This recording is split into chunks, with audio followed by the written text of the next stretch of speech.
Hi friends, అందరికీ నమస్కారం. మీరందరూ ఎంతగానో ఇష్టపడే బ్రహ్మముడి సీరియల్ లేటెస్ట్ ఎపిసోడ్ అప్డేట్తో మీ ముందుకు వచ్చేశాను. నిన్నటి ఎపిసోడ్ ఎంత టెన్షన్తో ముగిసిందో మనందరికీ తెలుసు. కడుపుతో ఉన్న కావ్య ఎవరికీ చెప్పకుండా ఒకే ఒక్క లెటర్ రాసిపెట్టి ఇంట్లో నుంచి వెళ్ళిపోయింది. అసలు కావ్య ఎక్కడికి వెళ్ళింది? రాజ్ తనని వెతికి పట్టుకోగలిగాడా? దుగ్గరాల కుటుంబంలో రేగిన ఈ తుఫాను ఆగిందా లేదా మరింత పెద్దదైందా? ఈ ప్రశ్నలన్నిటికీ సమాధానం తెలియాలంటే ఈరోజు ఎపిసోడ్ లోతులోకి మనం వెళ్లాల్సిందే. పదండి, ఒక్క క్షణం కూడా ఆలస్యం చేయకుండా కథలోకి దూకేద్దాం. ఈలోపే మీరు మన ఛానల్కి కొత్తగా వచ్చినట్లయితే దయచేసి ఈ వీడియోని ఇప్పుడే లైక్ చేయండి. కావ్య పుట్టింటికి వెళ్లడం కరెక్టే అని మీరు అనుకుంటున్నారా?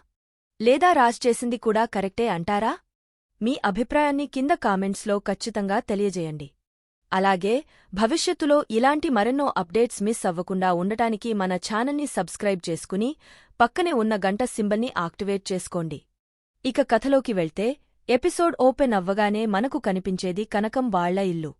అక్కడ వాతావరణం చాలా భారంగా, నిశ్శబ్దంగా ఉంది. ఒక పక్క కూతురు చెప్పా పెట్టకుండా వచ్చిన ఆనందమున్నా తన కళ్లలో కనిపిస్తున్న బాధ, మొహంలో గూడు కట్టుకున్న కోపం కనకాన్ని, మూర్తిని నిలవనీయడం లేదు. ఆ బాధను, ఆవేదనను గుండెల్లోనే దాచుకుని పైకి మాత్రం ఎంతో కఠినంగా, కోపంగా మాట్లాడుతోంది కావ్య. ఆ సీన్ చూస్తుంటే మనసు తరుక్కుపోతుంది ఫ్రెండ్స్. కనకం కావ్య దగ్గరికి వచ్చి, ఏంటమ్మా ఇది? అసలేం జరిగింది? అని అడగబోతుండగానే కావ్య సూటిగా కనకం కళ్లలోకి చూస్తూ, ఇప్పుడేంటి? నన్ను ఇక్కడి నుంచి కూడా వెళ్ళిపోమంటావా? నువ్వు అడిగే ప్రశ్నలకు సమాధానం చెప్పలేక ఇక్కడికి వచ్చాను.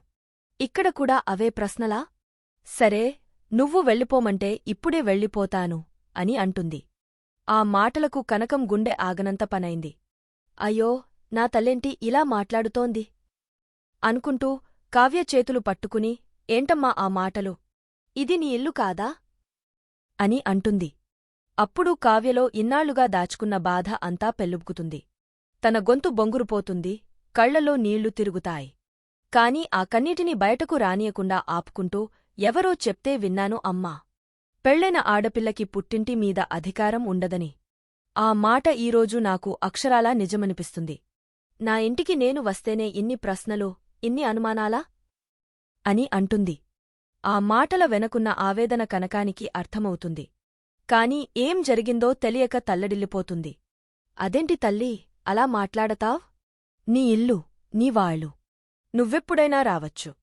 కాని నీ మొహం అలా చిన్నబుచ్చుకుని, కళ్లనిండా కోపాన్ని నింపుకుని వస్తే తల్లిగా నా ప్రాణం విలవిల్లాడదా చెప్పు?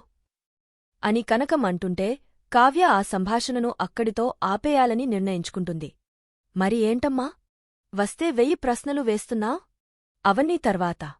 ముందు నాకు పిచ్చ ఆకలిగా ఉంది. కడుపులో నకనకలాడుతోంది. వెళ్ళి టిఫిన్ పట్టుకురా పో అని గట్టిగా అరుస్తుంది. ఆ అరుపులో ఆకలి కన్నా ఎక్కువ ఆవేదనే ఉంది. తనని ఎవరూ ప్రశ్నలు అడగకూడదనే ఒకే ఒక్క కారణంతో ఆకలి అనే టాపిక్ని బయటకు తీస్తుంది. మరోవైపు మూర్తికి ఏం చేయాలో పాలుపోవడం లేదు. తన కూతుర్ని అలా కోపంగా ఎప్పుడూ చూడలేదు. తన బంగారు తల్లి కళ్లలో అంత బాధని చూడలేక కనకంతో, కనకం, మన కావ్య ఎప్పుడూ ఇలా ఉండగా నేను చూడలేదు. తన మొహం చూస్తుంటేనే నా గుండె తరుక్కుపోతోంది. అసలు ఏం జరిగిందో తెలుసుకోవాలి. నేను అపర్ణగారికి ఫోన్ చేస్తానుండు. అల్లుడు గారితో ఏమైనా గొడవ పడిందా? లేక ఆ ఇంట్లో ఎవరైనా ఏమైనా అన్నారా? కనుక్కుందాం అని ఫోన్ తీస్తాడు. ఇది చూసిన కావ్య ఒక్క ఉదుటున తండ్రి దగ్గరకు దూసుకువచ్చి ఆయన చేతిలోంచి ఫోన్ని లాగేసుకుంటుంది. ఆ స్పీడ్కి మూర్తి, కనకం ఇద్దరూ షాక్ అవుతారు. ఫోన్ లాక్కున్నావేంటి? అని కనకం అడగ్గానే కావ్య ఇంకా కోపంతో, ముందు నాకు టిఫిన్ పెడతావా లేదా? ఆకలేస్తుంది అని చెప్తున్నాను కదా అని గట్టిగా అరిచి ఫోన్ తీసుకుని గదిలోకి వెళ్లి తలుపు వేసుకుంటుంది. చూశారా ఫ్రెండ్స్, ఆ ఇంట్లో ఎవరితోనూ మాట్లాడకూడదని, అసలు విషయం బయటకి తెలియకూడదని కావ్య ఎంత గట్టిగా నిర్ణయించుకుందో. ఇక సీన్ దుగ్గరాల వారి ఇంటికి షిఫ్ట్ అవుతుంది. అక్కడ పరిస్థితి అగ్నిపర్వతం బద్దలవడానికి ముందు ఉన్నంత నిశ్శబ్దంగా, కానీ టెన్షన్తో ఉంది. ఇంట్లో వాళ్లందరూ హాల్లోనే ఉన్నారు. అపర్ణ అటూ ఇటూ తిరుగుతూ, కనకానికి ఎన్నిసార్లు ఫోన్ చేసినా తీయడం లేదేంటి? నాకేదో కీడు శంకిస్తోంది. నా కోడలు, కడుపుతో ఉన్న పిల్ల, ఎక్కడికి వెళ్ళిపోయిందో ఏంటో అని కన్నీళ్లు పెట్టుకుంటుంది. ఆ తల్లి ప్రేమ చూస్తుంటే మనక్కూడా బాధేస్తుంది. అప్పుడే మన పుల్లల రుద్రాణి ఎంట్రీ ఇస్తుంది. ఎప్పుడెప్పుడు నిప్పు పెడదామా అని ఎదురుచూసే రుద్రాణి, వదినా, అనవసరంగా టెన్షన్ పడకు. ఒకవేళ ఆ కావ్య కనకం వాళ్ల ఇంటికే వెళ్ళుంటే ఈపాటికి కనకం టెన్షన్తో మనకి 100 ఫోన్లు చేసేది. ఇప్పటికీ ఫోన్ చేయలేదంటే దాని అర్థం ఒక్కటే. కావ్య అక్కడికి వెళ్ళలేదు అని బాంబు పేలుస్తుంది. అంతే, ఆ మాట విన్న ఇంట్లో వాళ్లందరి గుండెల్లో రాయి పడుతుంది. అపర్ణ మరింత ఆందోళన చెందుతుంది. ఇక తాతయ్య ఇంద్రదేవ్ రాజ్ వైపు కోపంగా చూస్తూ, చూశావుగా రాజ్, అంతా నీవల్లే. కడుపుతో ఉన్న పిల్లను ఎంత మాట అన్నావో, ఎంత బాధ పెట్టావో, అది ఇల్లు వదిలి వెళ్ళిపోయేంతలా ఏం చేశావో నీకే తెలియాలి. దానికి ఏమైనా అయితే ఈ దుగ్గరాల కుటుంబం పరువు గంగలో కలిసిపోతుంది. ఇదంతా నీవల్లేరా, నీవల్లే అని రాజ్ని నిందించడం మొదలుపెడతాడు. ఆ మాటలకు రాజ్ తలదించుకుంటాడు. తనలో తను మథనపడుతూ, సరే తాతయ్య, తను ఎక్కడున్నా, ఈ ప్రపంచంలో ఏ మూల ఉన్నా వెతికి తీసుకువచ్చి మీ అందరి ముందు నిలబెట్టే బాధ్యత నాది అని ఒక గట్టి నిర్ణయానికి వచ్చి కోపంగా, ఆవేశంగా కారు తీసుకుని అక్కడినుంచి బయలుదేరతాడు. మళ్లీ సీన్ కనకం వాళ్ల ఇంటి దగ్గర. కనకం వేడివేడిగా ఉప్మా చేసి ప్లేటులో పెట్టుకుని కావ్య గది దగ్గరికి తీసుకువస్తుంది. వెనకాలే వచ్చిన మూర్తి, కనకంతో, కనకం, దానితో అనునయంగా మాట్లాడు. నిదానంగా అడుగు, ఏమైందో అదే చెప్తుంది. కోప్పడకు అని సలహా ఇస్తాడు. దానికి కనకం, ఏమండీ, అది నిదానంగా అడిగితే చెప్పేలా ఉందా? దాని మొహం చూశారా? అగ్నిపర్వతంలా ఉంది. దాన్ని కాస్త రెచ్చగొడితేనే అసలు విషయం కక్కేలా ఉంది. మీరుండండి, నేను చూసుకుంటాను అని ధైర్యం చెప్పి గదిలోకి వెళ్తుంది. లోపల కావ్య మంచం మీద దిగులుగా కూర్చుని ఉంటుంది. కనకం ప్లేట్ అందిస్తూ, కావ్య, వేడివేడి ఉప్మా తిను అంటుంది. కావ్య ఏమీ మాట్లాడకుండా తినడం మొదలుపెడుతుంది. కనకం నెమ్మదిగా మాట కలుపుతూ, ఉప్మా ఎలా ఉంది అని అడుగుతుంది. దానికి కావ్య నిర్లక్ష్యంగా, ఆ ఉప్మా ఎప్పుడూ ఉన్నట్టే ఉంది అని సమాధానం ఇస్తుంది. ఇక కనకం అసలు విషయంలోకి వస్తుంది. ఏంటే అంత కోపంగా ఉన్నావు? ఎందుకు ఇలా చెప్పా పెట్టకుండా పుట్టింటికి వచ్చేశావు? అసలు ఏం జరిగింది? నోరు విప్పి చెప్పవే అని నిలదీస్తుంది. ఆ మాటలకు కావ్యకి ఇంకా కోపం వస్తుంది. ఏంటి? నేను రాకూడదా? నా పుట్టింటికి నేను రావడం తప్పా? చెప్పు, రాకూడదంటే ఇప్పుడే వెళ్ళిపోతాను అని లేచి నిలబడుతుంది. అయ్యో, నా ఉద్దేశం అది కాదు తల్లీ అంటూ కనకం, నువ్వు ఇలా అకస్మాత్తుగా వచ్చేస్తే అక్కడ అల్లుడుగారు ఎంత టెన్షన్ పడిపోతారో ఒక్క క్షణం అయినా ఆలోచించావా? అని అంటుంది. ఆ మాట పూర్తి అవ్వకముందే వాకిట్లోంచి రాజ్ గొంతు వినపడుతుంది. అలా ఆలోచించే తెలివి ఉంటే తను అసలు ఇక్కడికి వచ్చేదే కాదు అత్తయ్య అంటూ రాజ్ ఇంట్లోకి అడుగుపెడతాడు. చూశారా ఫ్రెండ్స్, టైమింగ్ అంటే ఇదే. కనకం ఎవరి గురించి అయితే అడుగుతుందో ఆయనే ప్రత్యక్షమయ్యాడు. చూశావా, నువ్వు ఆలోచించలేదని నేను అంటుంటే అల్లుడుగారే మన ఇంటికి వచ్చేశారు అని కనకం అంటుంది. రాజ్ కోపంగా కావ్య దగ్గరికి వస్తాడు. నీకు అసలు కాస్తైనా బుద్ధుందా? కడుపుతో ఉన్నావన్న ఆలోచన కూడా లేకుండా ఇంట్లో ఎవరికీ చెప్పకుండా ఇలా వచ్చేస్తావా? అని గట్టిగా అడుగుతాడు. దానికి కావ్య ఏ మాత్రం తగ్గకుండా, నేను నా పుట్టింటికి వచ్చాను. దొంగచాటుగా రాలేదు. లెటర్ రాసి అందరికీ తెలిసేలాగే వచ్చాను అని సమాధానం ఇస్తుంది. ఆ మాటలకు రాజ్ ఆ లెటర్ చదివిన తర్వాతే ఇంట్లో అందరికీ ప్రాణాలు పోయినంత పనైంది. ఆ లెటర్ చూస్తుంటేనే నాకు భయమేస్తోంది అంటాడు. ఇక కనకం కలుగజేసుకుని, కావ్య, అసలేం జరిగిందో చెప్పమ్మా. ఎందుకిలా చేస్తున్నావ్? చూడు, అల్లుడుగారు ఏ నిర్ణయం తీసుకున్నా అది 1కి 10సార్లు ఆలోచించే తీసుకుంటారు. ఆయన తీసుకున్న నిర్ణయం ఏదైనా కరెక్ట్ అయ్యి ఉంటుంది అని రాజ్కి సపోర్ట్గా మాట్లాడుతుంది. అది విన్న రాజ్, చూశారా అత్తయ్య, తనకిలాగే కాస్త బుద్ధి చెప్పండి అంటాడు. ఆ మాటకు కావ్యకి ఒళ్ళు మండిపోతుంది. అమ్మా, ఆయన ఏం చేస్తున్నాడో, నన్ను ఎంత మాట అన్నాడో మీకు తెలిస్తే మీరు ఇలా మాట్లాడరు.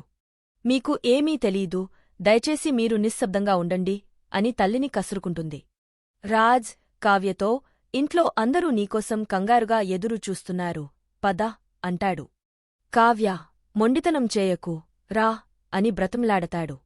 కాని కావ్య, నేను రావాలంటే మీరు నన్ను ఎందుకు రమ్మంటున్నారో కారణం చెప్పండి. అసలు నేనెందుకు వెళ్ళిపోవాల్సి వచ్చిందో ఆ కారణానికి మీరు సమాధానం చెప్పండి, అప్పుడు వస్తాను అని పట్టుబడుతుంది.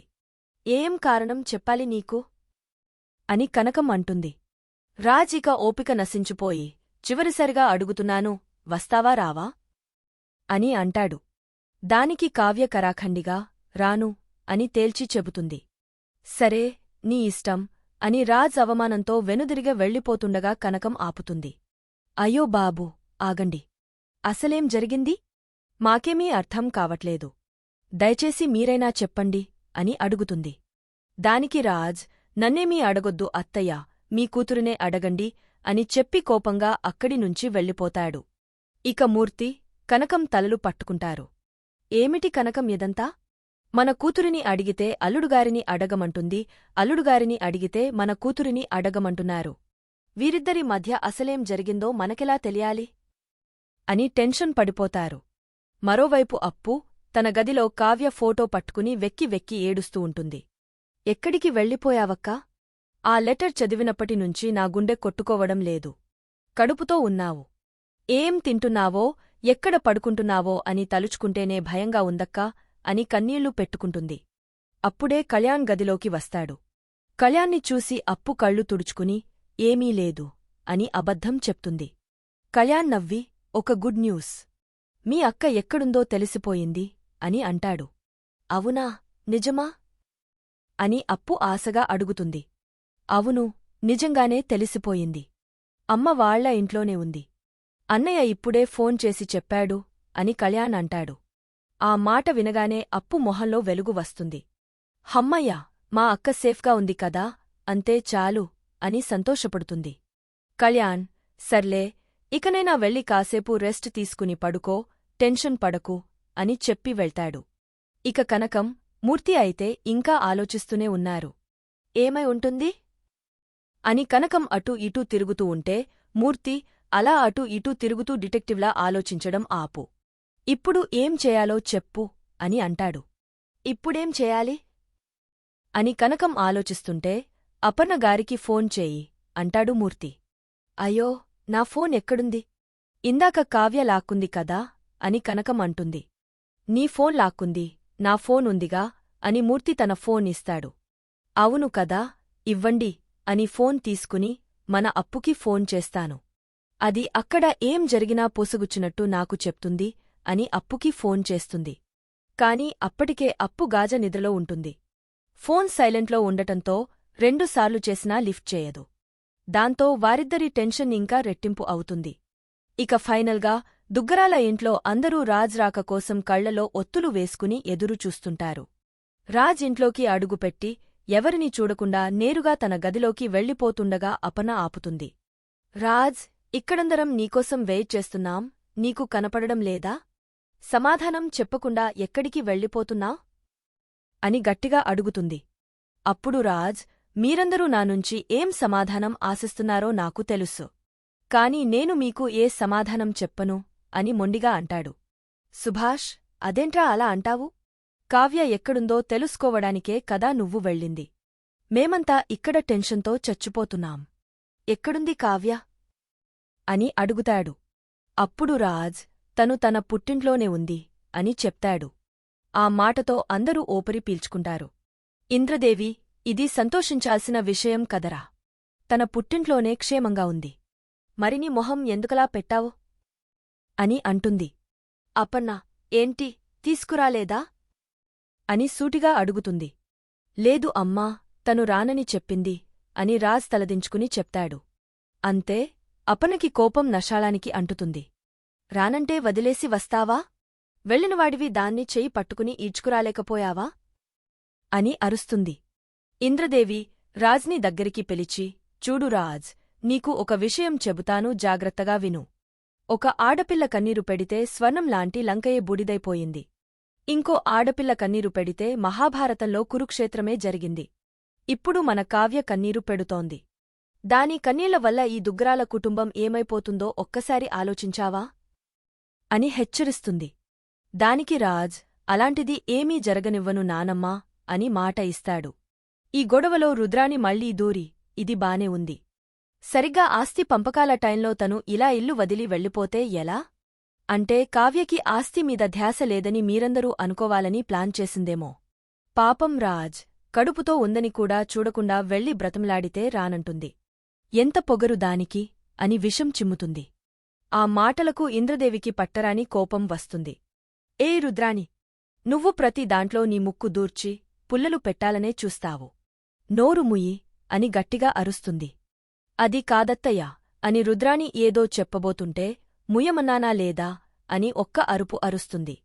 దాంతో రుద్రాణి సైలెంట్ అయిపోతుంది. రాజ్, మీ ఇష్టం, మీరే చేసుకోండి అని విసుగ్గా అక్కడి నుంచి తన గదిలోకి వెళ్ళిపోతాడు. సీన్ కట్ చేస్తే రుద్రాణి తన కొడుకు రాహుల్ కోసం వెతుకుతూ ఉంటుంది. అప్పుడే హాల్లో ఉన్న స్వప్న ఫోన్కి వాళ్ల అమ్మ కనకం ఫోన్ చేస్తుంది. ఈ టైంలో అమ్మ ఫోన్ చేస్తుందేంటి? బహుశా ఆ కావ్య ఎక్కడుందో ఎలా ఉందో తెలుసుకోవడానికి నాకు ఫోన్ చేసిందేమో అనుకుని స్వప్న ఫోన్ ఎత్తబోతుంది. కాని పక్కనే ఉన్న రుద్రాణి స్వప్న కంటే ముందే ఫోన్ లిఫ్ట్ చేస్తుంది. కనకం, హలో స్వప్నా అని అంటుంది. దానికి ఇటువైపు నుంచి రుద్రాణి తన క్రూరమైన గొంతుతో హలో, నేను రుద్రాణిని మాట్లాడుతున్నాను అని అంటుంది. ఇంతటితో ఈ ఎపిసోడ్ పూర్తవుతుంది. చూశారా ఫ్రెండ్స్, కథ ఎంత రసవత్తరంగా మారిపోయిందో? అసలు కనకంతో రుద్రాణి ఏం చెప్పబోతోంది? కావ్య మీద లేనిపోని చాడీలు చెప్పి కనకాన్ని కూడా తప్పుదోవ పట్టిస్తుందా? లేక కనకం రుద్రాణికి గట్టిగా సమాధానం చెబుతుందా? రాజ్, కావ్యల మధ్య ఉన్న ఈ అపార్థం ఎప్పుడు తొలగపోతుంది? ఇవన్నీ తెలియాలంటే మనం నెక్స్ట్ ఎపిసోడ్ వరకు ఆగాల్సిందే. ఈ అనాలిసిస్ మీకు నచ్చినట్లయితే దయచేసి ఈ వీడియోని లైక్ చేయండి, మీ ఫ్రెండ్స్తో షేర్ చేయండి మరియు మన ఛానల్ని తప్పకుండా సబ్స్క్రైబ్ చేసుకోండి. మళ్ళీ మరొక అద్భుతమైన అప్డేట్తో కలుద్దాం. అంతవరకు సెలవు, బాయ్.